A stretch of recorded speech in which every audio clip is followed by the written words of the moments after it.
तो welcome guys, welcome to एफजन academy. तो आज हम आप लोगों के लिए आपके से सेकेंड ग्रेड के लिए एक नया सब्जेक्ट स्टार्ट करने जा रहे हैं। तो उसका नाम है केमिस्ट्री। तो केमिस्ट्री में हम देखते हैं आपके जब सिलेबस में, तो सबसे पहले आप लोगों को देखने को मिलेगा कि जो फर्स्ट पार्ट है उसमें तो स्टार्टिंग में इन्होंने मैक्सिमम पार्ट जो दे रखा है और जिसको पूरा एकदम विस्तृत रूप से दे रखा है वो पार्ट है आपका इनऑर्गेनिक केमिस्ट्री का। इसमें इन्होंने आप देख सकते हैं कि पूरा कहाँ से स्टार्ट किया, परमाणु संरचना से स्टार्ट किया। फर्स्ट टॉपिक वो दिया एटॉमिक स्ट्रक्चर, जिसमें पूरा इन्होंने लिख रखा है कि जो सिंपल अपने मौलिक कण होते हैं, इलेक्ट्रॉन, प्रोटॉन, न्यूट्रॉन, इन सब के बारे में। फिर कौन कौन से अपने पास एटॉमिक मॉडल्स हैं, कौन कौन सी जैसे डी ब्रोगली समीकरण हो गई, कणों की दोहरी प्रकृति हो गई, ये सब चीज़ों के बारे में। फिर अनसर्टेनिटी का जो सिद्धांत है उसके बारे में, परमाणु संरचना की आधुनिक अवधारणा, क्वांटम अफवाह का नियम, पूरा मिड, ये सब चीज़ों को पूरा विस्तृत रख रखा है। फिर आएगा अपना केमिकल बॉन्डिंग, आणविक संरचना, ये सब। तो यहाँ पे आप लोगों को देखने को मिलेगा इसके स्टार्टिंग में कि आपको हर चीज़ पूरी विस्तृत रूप से दे रखी है कि भाई ये है ये। तो अब जब आप पूरा केमिस्ट्री का सिलेबस देखेंगे तो इसमें आपको क्या लगेगा कि अधिकांश चीज़ें हैं वो फिजिकल और इसके रिलेटेड दे रखी हैं। जो अपना ऑर्गेनिक केमिस्ट्री है उसको लास्ट में इन्होंने लास्ट पॉइंट में एक साथ ही संतृप्त रूप में दे रखा है कि हाँ ये पार्ट है। उसमें भी यहाँ पे इन्होंने बहुत ही कम टॉपिक लिख रखे हैं, जैसे एल्किन, एल्केन, एल्काइन के बारे में लिख रखा है। बाकी जो कीटोन है, अपने ऑक्जेलिक एसिड हैं, उन सब के बारे में इतना ज़्यादा अपन को बहुत ज़्यादा विस्तार में पसंद नहीं पढ़ने हैं। तो ये एक अच्छी बात है। तो अब जबकि इसमें इन्होंने जो अपना ये पार्ट जो 11th वाला पोर्शन है, मैक्सिमम कोर्स 11th में आ जाएगा, जो अपना इनऑर्गेनिक केमिस्ट्री का, वो इन्होंने पूरा दे रखा है कि रासायनिक बंध हो गए, फिर अपने पीरियोडिक टेबल, ये सब आ गई। फिर आगे आपको जब 12th की बुक से देखेंगे तो वहाँ पे SPDF ब्लॉक है। तो ब्लॉक्स के बारे में इन्होंने SP ब्लॉक ज़्यादातर जो दे रखे हैं वो उन्होंने आगे दे रखे हैं। कहाँ पे जो ब्लॉक है वो जो अपना सिलेबस है आगे वाला उसमें दे रखे हैं। तो ये एक अच्छी बात है क्योंकि उस सिलेबस से क्वेश्चंस कम जाते हैं ना। जो अपने SPDF ब्लॉक के बारे में जाता है वो इन्होंने जो इसका सेकंड पार्ट है उसमें दे रखा है, जो अपना ग्रेजुएशन लेवल वाला पार्ट है। फर्स्ट पार्ट में सिंपल आवर्तता, ये सब इन सब के बारे में इन्होंने ज़्यादा बता रखा है। तो यहाँ पे ये अच्छी बात होगी अपने पास कि इन सब के बारे में अपन को बहुत ज़्यादा डिटेल से नहीं दे। तो आगे अभी चलो इसको स्टार्ट करते हैं। तो इसके स्टार्ट करते हैं। तो यहाँ पे अपन स्टार्ट करेंगे पहला टॉपिक। तो फर्स्ट टॉपिक कौन सा होगा इसका? एटॉमिक स्ट्रक्चर, परमाणु संरचना।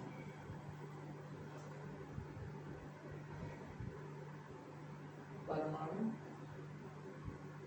संरचना, परमाणु संरचना अपन यहाँ पे स्टार्ट करने जा रहे हैं, एटॉमिक स्ट्रक्चर। तो यहाँ पे इसके बारे में अपन देखेंगे कि क्या क्या अपन पढ़ेंगे इस टॉपिक में, ये देख लेंगे।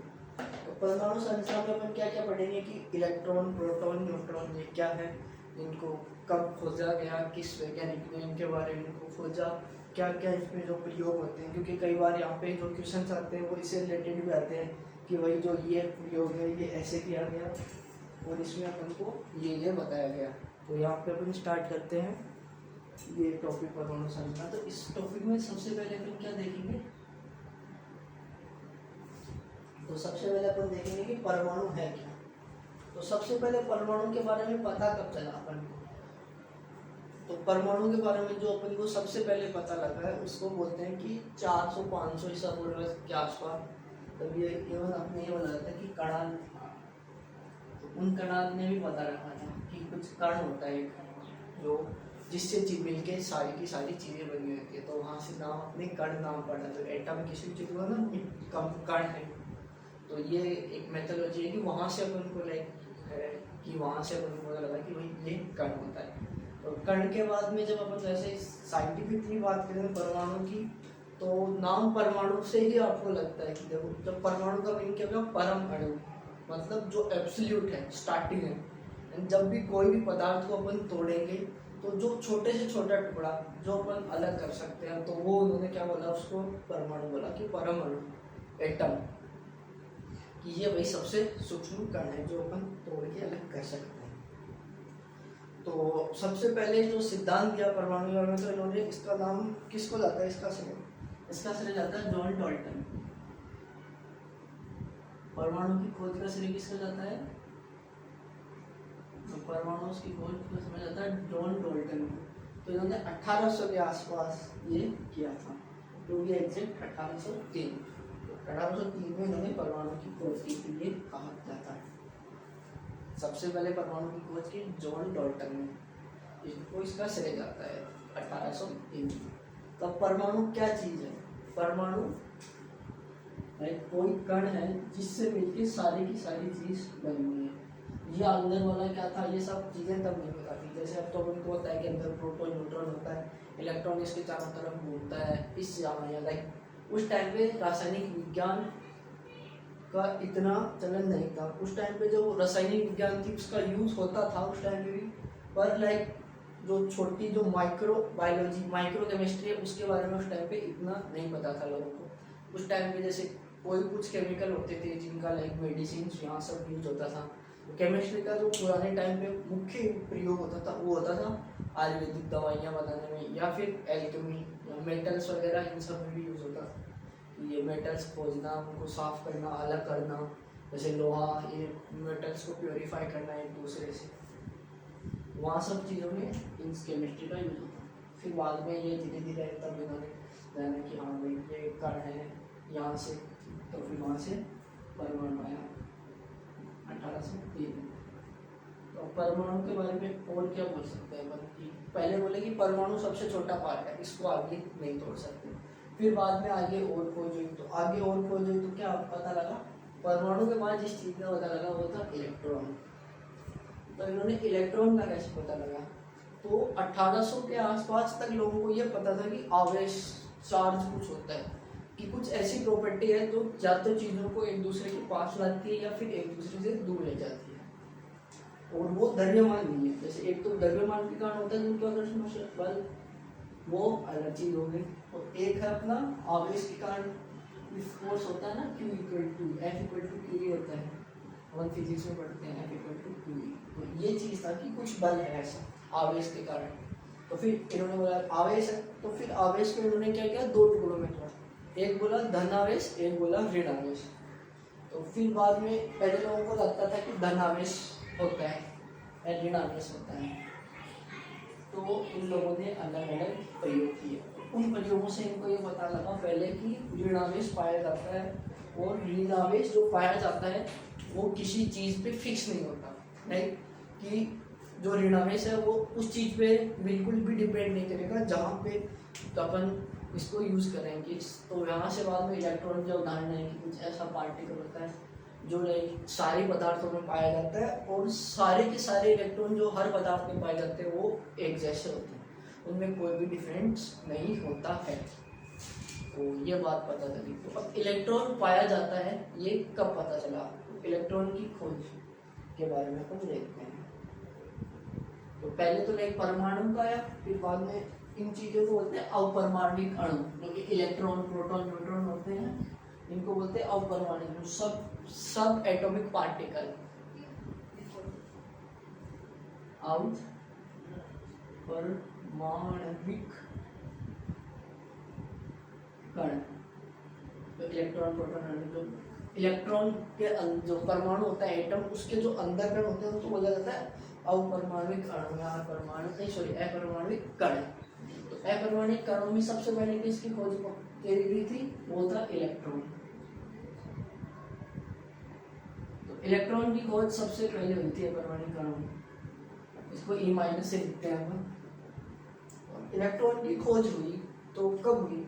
इलेक्ट्रॉन की खोज लगभग 1850 के आसपास मानी जाती है, और इस चीज़ की खोज करने के लिए सबसे पहले किस चीज़ का यूज किया जाता है? एक बोलते हैं कैथोड किरण विसर्जन नलिका। जैसे कि इसके नाम से पता लगता है क्या है ये कोई नलिका है, ये ट्यूब रहती है। इसको क्या बोला गया उन्होंने? कैथोड। कैथोड क्या होता है? देखना अपन केमिस्ट्री में जहाँ पे भी ये नेगेटिव पॉजिटिव होते हैं, जहाँ पे बैटरी लगाते हैं, ऐसे बैटरी लगाते हैं अपन जनरली कहीं, तो जो बड़ा वाला सिरा होता है उसको अपन लेते हैं पॉजिटिव, छोटे वाले को लेते हैं नेगेटिव। छोटे क्लास में अपन जैसे 5th से 6th क्लास में तो पहली बार बैटरी, सेल, इन सब के बारे में। तो यहाँ पे एक चीज़ भी ध्यान रखना, ये चीज़ होती है अपनी सेल, और ये क्या होती है, बहुत सारे सेल से मिलकर बनी हुई बैटरी। तो जो ये पॉजिटिव होता है इसको अपन बोलते हैं कैथोड। जो अपन नेगेटिव वाला पार्ट होता है इसको क्या बोलते हैं अपन, एनोड। इसको बोलते हैं एनोड, इसको बोलते हैं कैथोड। तो इन्होंने क्या किया कि कैथोड विसर्जन नलिका बनाई। तो जैसा कि इसके नाम से पता चल रहा है कि इससे कुछ नेगेटिव पार्टिकल से रिलेटेड। इसमें इस विसर्जन जो कैथोड नली विसर्जन नली का प्रयोग है, इस प्रयोग में क्या किया गया, सबसे पहले इसमें इन्होंने क्या किया कि एक ट्यूब ली, सबसे पहले एक ट्यूब ली, ट्यूब के अंदर से इन्होंने हवा निकाल दी, क्योंकि हवा में क्या होती है, गैसेज होती है, तो वो अंदर वो भी रिएक्शन करेंगी, तो वो अपने को एग्जैक्ट रिजल्ट नहीं आ पाएंगे। तो इन्होंने निर्वात पंप लगाया एक, और उस निर्वात पंप के थ्रू इसको खाली करना स्टार्ट किया। इसने ट्यूब, ग्लास का इसलिए प्रयोग किया गया ताकि वो देख सके क्या चल रहा है।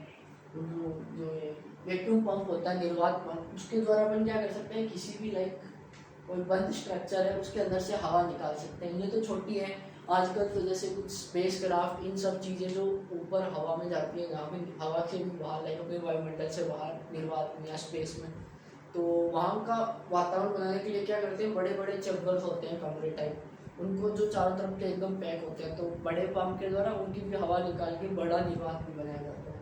तो वो यहाँ पे क्या कि इसके अंदर ताकि ये चीज़ों का टेस्ट किया जा सके कि निर्वात में जहाँ पे हवा नहीं होगी वहाँ पे कैसी कैसी रिएक्शंस होगी, और क्या क्या अपनी कंडीशंस बनेगी, और वो कैसे कैसे इसको इफेक्ट करें।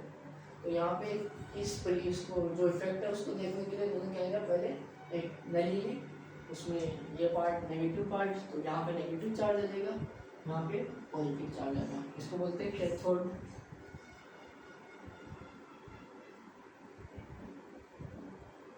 विसर्जन नलिका। कैथोड ट्यूब है ना, इसका ऐसे बनाएगा, फिर यहाँ पे नेगेटिव लगाए, यहाँ पे पॉजिटिव। तो नेगेटिव वाला जो इन्होंने ये ली थी इलेक्ट्रोड, 2 इलेक्ट्रोड लगाए, तो ये तो उन्होंने पूरा सॉलिड इलेक्ट्रोड लिया, और जो कैथोड वाला इलेक्ट्रोड था उसको लेके पूरा ऐसे होता, बट इन्होंने क्या किया, उसमें जगह जगह से छेद निकाल दिए, और यहाँ पे इन्होंने कुछ पदार्थ लगा दिया। अब ये चीज़ हम बताएंगे कि ये पदार्थ क्यों लगाया और इसको छेद क्यों किया। तो क्या होता है कि, और हाँ, यहाँ पे जो एक हाई वोल्टेज लगाया गया, इस पर जो वोल्टेज लगाया था, जैसे 10,000 15,000 वोल्ट, ऐसे जो उच्च विभव लगाएगा, ताकि इन इलेक्ट्रॉन्स पे जो यहाँ से निकलेंगे, अपन को अभी पता है क्या होता है कि बैटरी या करंट में धारा कैसे बहेगी, इलेक्ट्रॉन जाएंगे इधर से ऐसे जाएंगे, तो धारा ऐसे जाएगी, ठीक है। तो पहले इन्होंने इसको खाली करना स्टार्ट किया, तो बाद में इन्होंने इसको जब खाली कर दिया तो क्या हुआ, इसके अंदर इन्होंने वोल्टेज लगाया इस पर। तो वोल्टेज लगाएंगे तो इसमें क्या होगा, ये इलेक्ट्रॉन यहाँ जाएंगे, और यहाँ जाने पे क्या होगा, ये पॉजिटिव है तो यहाँ की इलेक्ट्रॉन पे अट्रैक्शन फोर्स लगेगा इस साइड जाने के लिए। अब यहाँ पे कोई गैस भी नहीं है बाहर, तो कुछ इसके रेजिस्टेंस वगैरह भी नहीं होगा कुछ, और ये भी नहीं कि ये इलेक्ट्रॉन किसी जैसे गैस पे जाके उसके अणु पे, जैसे गैस का कोई भी ऑक्सीजन होता तो O-2 बना लेता है, ऐसा कुछ भी सिनेरियो नहीं होगा यहाँ पे। तो ये सारे के सारे अणु क्या करेंगे, ये सारे इलेक्ट्रॉन क्या करेंगे, यहाँ से निकलेंगे और यहाँ पे चले जाएंगे। तो अब इलेक्ट्रॉन यहाँ से यहाँ जाएंगे, तो इन्होंने क्या किया कि इसको कुछ छेद निकाल दिया इस इलेक्ट्रॉन में, वरना तो इसमें चल जाते हैं और ये पूरा अपना परिवर्तन पूरा होकर धारा बहने लग जाती है। तो अब क्या होगा, ये इलेक्ट्रॉन के पास कुछ ना कुछ एक्सेलरेशन त्वरण होगा, उस त्वरण के कारण इनपे एक वेग आएगा, तो वो वेग के कारण इससे नहीं टकरा के जो ये छेद है कुछ इलेक्ट्रॉन आगे चले जाएंगे, और बाद में आगे वो जो पीछे अपन ने जो ये लगा रखा है यहाँ पे, इसको कोट किया हुआ है, कोटिंग की भी होती है, उस कोटिंग से टकराएंगे। तो उस कोटिंग से जब ये टकराते हैं तो एक चमक उत्पन्न होती है, जिसको अपन प्रतिदीप्ति बोलते हैं।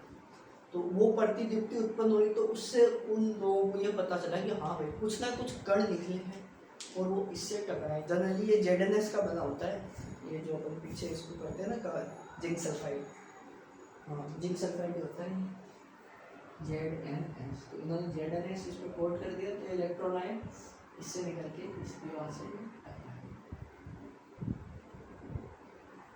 तो इस प्रकार उन लोगों को पता लगा कि हाँ भाई इलेक्ट्रॉन इस दुनिया में पाया जाता है, यानी कुछ ऐसे कण हैं जिन पे ऋणात्मक आवेश होता है और वो परमाणु नहीं है, कोई दूसरी चीज़ है। तो ये बात यहाँ से पता लगी, जिसको क्या बोलते हैं कैथोड विसर्जन नलिका। तो ये आपका कैथोड विसर्जन नलिका एक्सपेरिमेंट है, और इस एक्सपेरिमेंट के कारण उन लोगों को जो जो चीज़ें पता लगी वो अपन यहाँ पे लिखते हैं। इसको मिटा देते हैं थोड़ा इधर से, अपन यहाँ पे वो लिखते हैं क्या क्या हुआ कुछ।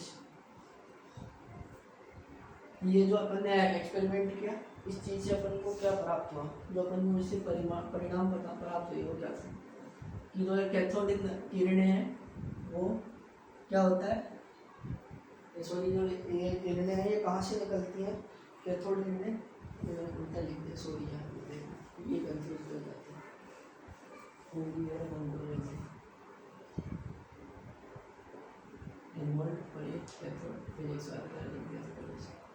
तो यहाँ पे जो नेगेटिव होते हैं इस बात का ध्यान रखना, मैंने निशान उल्टा लगा दिया, कैथोड को और पूरा पूरा एक लिख दिया, बोल दिया जाता है।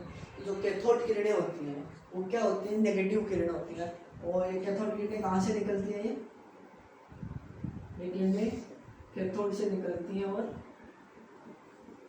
एनोड पे जाके जाती हैं। तो एक इलेक्ट्रॉन किरणें ये तो है ना, तो नेगेटिव से निकल के पॉजिटिव पे जा रही है। तो कैथोड किरणें कैथोड से निकल के एनोड पे जाती हैं। बाकी क्या होते हैं, इन किरणों को अपन स्वयं देख नहीं सकते, जो इलेक्ट्रॉन है इनको अपन अपनी आंखों से नहीं देख सकते, पर कुछ दूसरी इनको डिटेक्ट किया जा सकता है, इनको देखा नहीं जा सकता, पर अपन इनके होने को अपन जान सकते हैं, डिटेक्ट कर सकते हैं। उसके लिए अपन क्या करते हैं,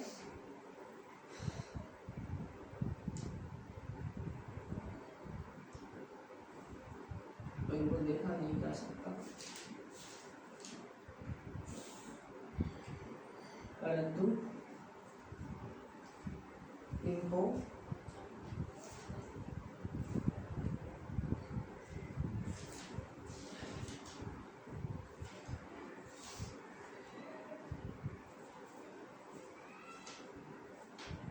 जेडनेस है ना, परंतु जेडनेस यहाँ पे इस जेडनेस का लेप लगा के अपन के जेडनेस द्वारा प्रतिद्वंदी उत्पन्न होने पर इनके जो पाए जाने का परिमाण रखा जा सकता है। तो ये बात दूसरी हो गई। और तीसरी चीज़ क्या पता लगेगी इनके बारे में, जब तक इलेक्ट्रिक एंड मैग्नेटिक, इलेक्ट्रिक और यानी विद्युत और चुंबकीय क्षेत्र नहीं उत्पन्न होंगे तब तक ये चीज़ें एक सीधी रेखा में गमन करती हैं। तो विद्युतीय एवं चुंबकीय क्षेत्र की अनुपस्थिति में ये किरणें सीधी रेखा में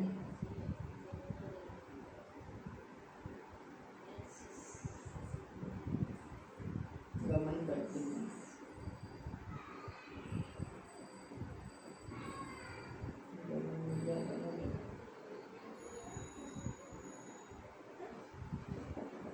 ये एकदम सीधी रेखा में जाएंगे।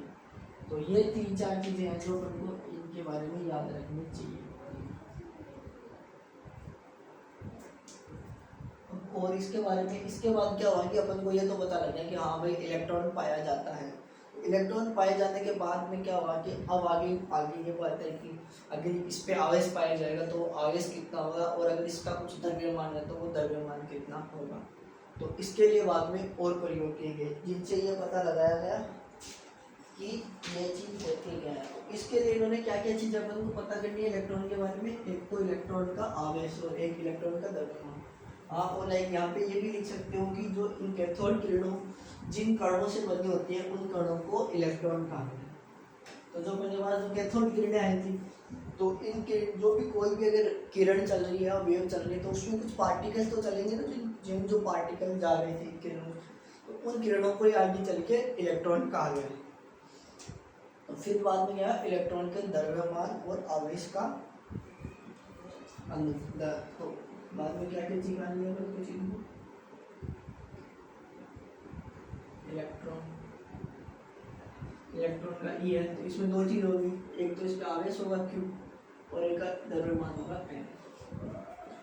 तो यहाँ पे एक इंटरेस्टिंग बात ये है कि पहले साइंटिस्ट ने इसका पहले द्रव्यमान और आवेश अलग अलग निकालने की सोची, पर वो लोग इस चीज़ में सक्सेसफुल नहीं हो पाए। तो उसके बाद उन्होंने एक मेथड निकाला जो अपन कैथोड रे ट्यूब, जो CRT बोलते हैं जिसको, जो जब भी दिखाई थी अपन ने, उसी का एक मॉडिफाइड वर्जन होता है जो अपने टीवी वगैरह में भी लगा होता है। टीवी में देखा होगा ऐसा कुछ होता है, ऐसी अपनी स्क्रीन होती है आगे, फिर ऐसे ट्यूब्स होती है। पुराने वाले टीवी आते थे ना बड़े वाले, मेरे से आके तो LCD वगैरह में, तो उसमें ऐसा कुछ होता था। यहाँ पे एक इलेक्ट्रॉन गन लगी होती थी, वो इलेक्ट्रॉन निकालनी थी, तो वो इलेक्ट्रॉन इस पर आके गिरते थे और उससे अपन को पूरा का पूरा डायग्राम देखता।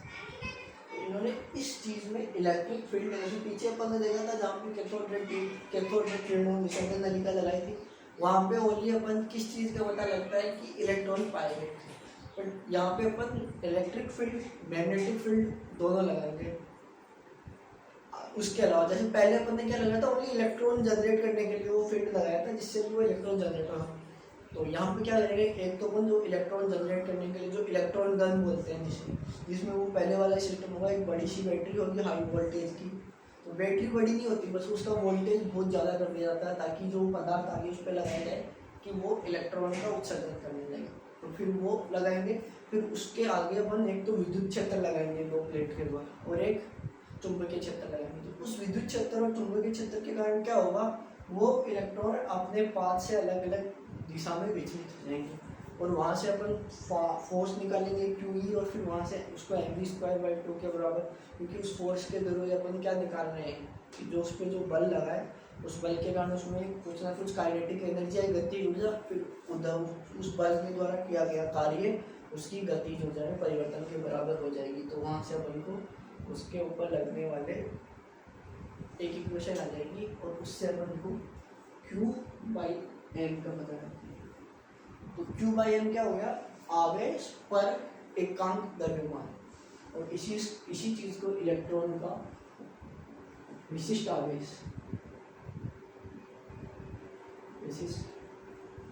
कहते हैं कि इलेक्ट्रॉन के आवेश और उसके द्रव्यमान के अनुपात को ही उसका विशिष्ट आवेश कहा जाता है। किसी भी चीज़ का अपन को स्पेसिफिक जो ये निकालना होता है, विशिष्ट आवेश निकालना होता है, अभी स्पेसिफिक चार्ज देखेंगे अपन हर चीज़ में, जैसे अपन गामा रेज का ले लिए, अल्फा पार्टिकल्स हो गए, गामा पार्टिकल्स, बीटा पार्टिकल्स, इन सब के बारे में देखेंगे किसका Q/m कितना है, तो उसके हिसाब से कितनी इलेक्ट्रिक फील्ड या मैग्नेटिक फील्ड में अपनी जो जिस चीज पाथ पे जा रही है उससे कितना डिफ्लेक्ट हो जाएगी। तो ये सारी चीज़ें अपन देखेंगे। तो सबसे पहले इस चीज़ के लिए इन्होंने क्या किया, तो पहले अपन ने क्या निकाला, इलेक्ट्रॉन का विशिष्ट आवेश या फिर आवेश और द्रव्यमान का अनुपात। तो आवेश और द्रव्यमान का अनुपात निकालने के लिए उन लोगों ने क्या किया, एक ऐसी ट्यूब ली, जैसे ऐसे है, यहाँ पे उन्होंने एक इलेक्ट्रोड लगा दिया नेगेटिव वाला, इससे काम करके ये इलेक्ट्रोड लगा दिया, इससे क्या होगा, और यहाँ पे जैसे इसका इलेक्ट्रोड लगा दिया और इसके बीच में से छेद कर दिया, इलेक्ट्रॉन आएंगे, फिर इसके अंदर से ऐसा निकल जाएंगे, इसके अंदर से ऐसे इलेक्ट्रॉन आगे निकल जाएंगे। इस इलेक्ट्रॉन के आगे निकलने से क्या होगा, यहाँ पे कहते हैं इलेक्ट्रॉन, और यहाँ पे मैंने इलेक्ट्रिक फील्ड और मैग्नेटिक फील्ड लगा दिया, तो जिसके कारण क्या होंगे, पहले जाने किसी चीज़ है, ये इसका बिंदु पॉइंट हो जाएगा, तो ये एकदम सीधे आ रहे हैं, तो ये इस पर ऐसे जाएंगे, परंतु इनके कारण क्या होंगे, ये ऐसे चलेगा, तो ये इनके कारण इस दिशा के अंदर इसको जो इन दोनों के द्वारा जो बल लगेगा, यहाँ पे अपन ने क्या लगा दिया था, इस पर फील्ड लगा दिया, प्लस माइनस इलेक्ट्रिक फील्ड लगा दिया, एक बार इलेक्ट्रिक फील्ड मान लेते हैं। तो इस इलेक्ट्रिक फील्ड के कारण क्या हो गया, तो इलेक्ट्रिक मान लिया, फिर चलो इसको चुंबकीय मान लिया, जैसे ये अपन ने सिंपल देखना, तो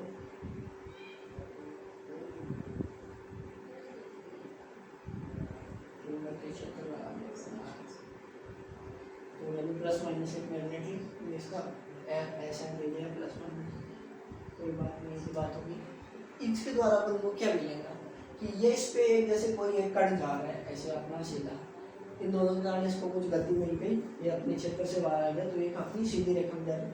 अपने जैसे पिछली अभी थोड़ी देर पहले इससे पिछले प्रयोग में था जो विसर्जन नलिका, कैथोड किरण विसर्जन नलिका जो एक्सपेरिमेंट था, उसमें अपन ने क्या देखा था कि जो उसकी अपन ने जो परिणाम लिखे थे उसमें था कि जो कैथोड किरणें होती हैं या फिर जो इलेक्ट्रॉन्स होते हैं वो इलेक्ट्रिक और मैग्नेटिक फील्ड की अनुपस्थिति में एक सीधी रेखा में जाते हैं। तो वो यहाँ पे हो रहा है कि एकदम अपनी सीधी रेखा में जाएगा, पर जैसे ही अपन ने इसमें चुंबकीय क्षेत्र लगा दिया तो ये चुंबकीय क्षेत्र लगाने के कारण क्या होगा, ये अपनी जो सीधी रेखा से जा रहा था इससे डिफ्लेक्ट हो जाएगा, इससे विचलित हो जाएगा, और ये यहाँ पे जाने की बजाय क्योंकि ये इधर इस पे कुछ बल दे देंगे तो इस दिशा में जैसे इस क्षेत्र में रहेगा उतनी देर इस पे एक बल लगेगा ऊपर की तरफ, तो उससे एक त्वरण आएगा, उस त्वरण के कारण कुछ इसका इस जो अपनी वर्टिकल दिशा है इसमें कुछ ना कुछ एक वेग का कंपोनेंट आ जाएगा इस दिशा में।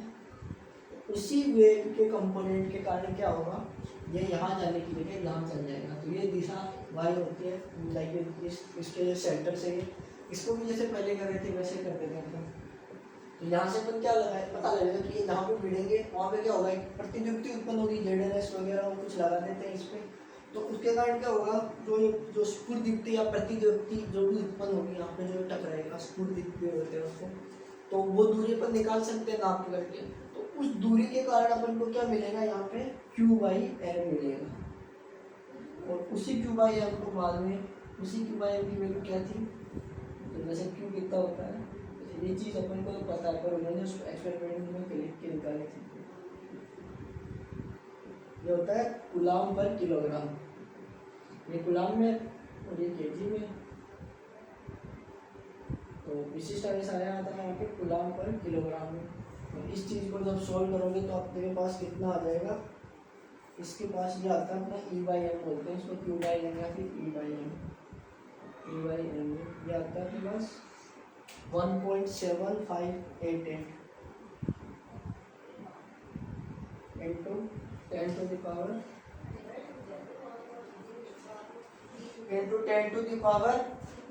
11। चुप भी रह जशो, into 10 to the power 11 coulomb पर किलोग्राम आता है। तो यहाँ से अपने को विशिष्ट आवेश पता लगा। तो सबसे पहले विशिष्ट आवेश की खोज की गई थी, फिर इसी चीज़ के बाद में अपन जब अगले वीडियो में देखेंगे कि पहले इन लोगों ने ये निकाला, फिर इसके बाद में Q/m का प्रयोग करके ही अपन ने आगे चल के Q और m निकाला। तो इन्होंने Q और m निकालने के लिए क्या किया था, जो अपन एक तेल की बूंद का प्रयोग देख सकते हैं जहाँ से अपन ने आवेश निकाला, फिर उसी आवेश को अपनी इस समीकरण में यहाँ पे लगा देंगे तो अपने पास इसका द्रव्यमान आ जाएगा। तो वो चीज़ें अपन अगली वीडियो में देखेंगे। तो वो देख इसको आज की क्लास को ख़त्म करने से पहले जो ये प्रयोग था इलेक्ट्रॉन आवेश और द्रव्यमान के बीच का अनुपात निकालने वाला E/m अनुपात, इसके क्या क्या परिणाम आते हैं।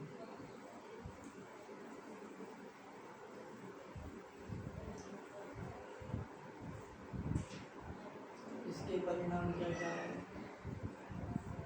इसके परिणाम आते हैं वो लिख लेते हैं। तो यहाँ से क्या होता है कि क्या बता सकते हैं अपन यहाँ से एक तो अपन इसका विशिष्ट आवेश बता सकते हैं। तो यहाँ से अपन को क्या पता लगा कि इलेक्ट्रॉन का फिर क्या होता है तीव्रता विशिष्ट आवेश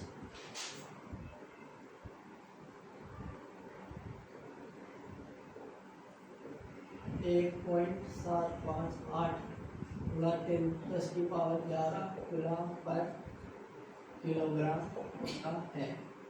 तो अपन को क्या पता लगा कि जो इलेक्ट्रॉन है उसका विशिष्ट आवेश है वो कितना होगा, तो उसकी वैल्यू कितनी आ गई थी अपने पास 1.7588 × 10⁻11। और यहाँ से अपन को क्या पता लगता है कि इसके कण है ना, इसका द्रव्यमान बहुत कम होता है। ये चीज़ जो अपन देखा कि थोड़ा सा इस पर यहाँ पे मैग्नेटिक फील्ड लगाते हैं, ये बहुत ज़्यादा खिसक जाता है, तो इलेक्ट्रॉन का द्रव्यमान निम्न होता है, बहुत कम होता है।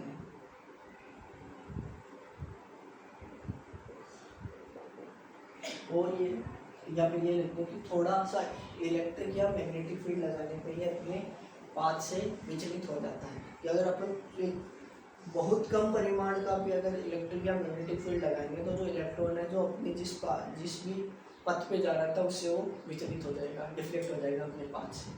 तो ये सारी की सारी चीज़ें अपन को याद रखना पड़ता है।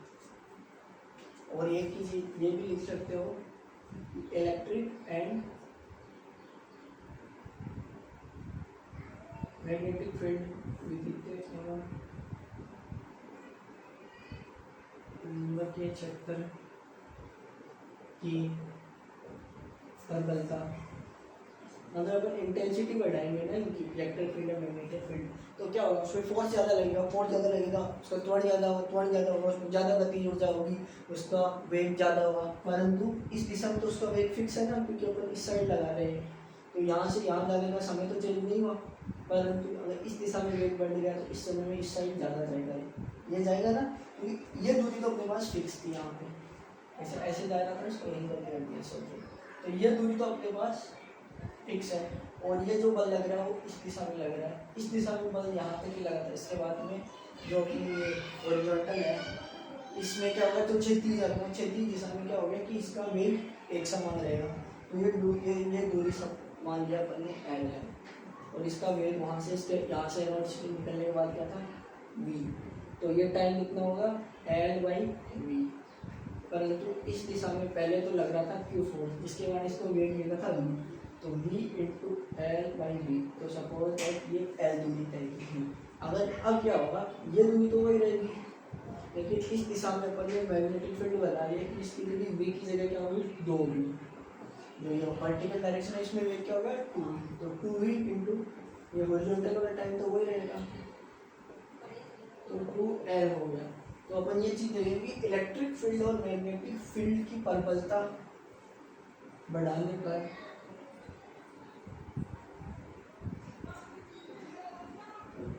विचलन भी बढ़ जाता है। ये क्या कहना चाह रहा है कि अपन जितना ज़्यादा इलेक्ट्रिक और मैग्नेटिक फील्ड लगाएंगे उतना ज़्यादा वो पार्टिकल अपने पथ से विचलित होगा। तो ये आप अपन ने देख लिया यहाँ पर अपने E/2 स्पीशीज शामिल। अब आगे इसके बाद में अपन क्या देखेंगे, अगली चीज वो देखेंगे अपन व्हीकल थ्योरी के लिए, जिससे अपन इसका मास और जो इसका आगे से उसकी अलग अलग चीज़ें पता लग जाएगी, क्योंकि अपन के पास एक चीज़ तो वहाँ से सीधी आ जाएगी और दूसरी चीज़ को अपन यहाँ से इसमें रख देगा। अब इस चीज़ में ये बात का भी ध्यान रखना होता है कि यहाँ से अपन को ये भी पता लगता है कि जो इलेक्ट्रॉन होते हैं वो अपन जो गैस का यूज़ करते हैं उस पर डिपेंड नहीं करती, क्योंकि इलेक्ट्रॉन सब में सेम होंगे। तो इलेक्ट्रॉन जो होते हैं वो जो भी अपन जो इसकी जो विसर्जन नलिका में जो गैस लेते हैं उस पर डिपेंड नहीं करते हैं। ये चीज़ भी देखना है, क्योंकि कई बार ये भी पूछी जा सकती है कि जो कैथोड किरणें होती हैं वो नलिका में बंद की गई हुई गैस पर निर्भर करते हैं या नहीं करते हैं, तो ये वो उस गैस पर निर्भर नहीं करते हैं। तो लेकिन जब अपन आगे एनोड किरण प्रयोग देखेंगे तो वहाँ पे देखेंगे कि जो अपन पे उसके अंदर जो भी गैस लेंगे वो उस पर डिपेंड करते हैं। तो ठीक है guys, thank you guys, please like share and subscribe this YouTube channel. यहाँ पे हम आप लोगों को फिजिक्स, केमिस्ट्री और बाकी सब्जेक्ट जो भी आपके सेकंड ग्रेड के उनसे रिलेटेड आपको जानकारी प्रोवाइड करते रहेंगे और इसका जहाँ तक हो सकेगा हम कोशिश करेंगे पूरा कोर्स जितनी जल्दी हो सके पूरा कराया जा सके। So thank you guys.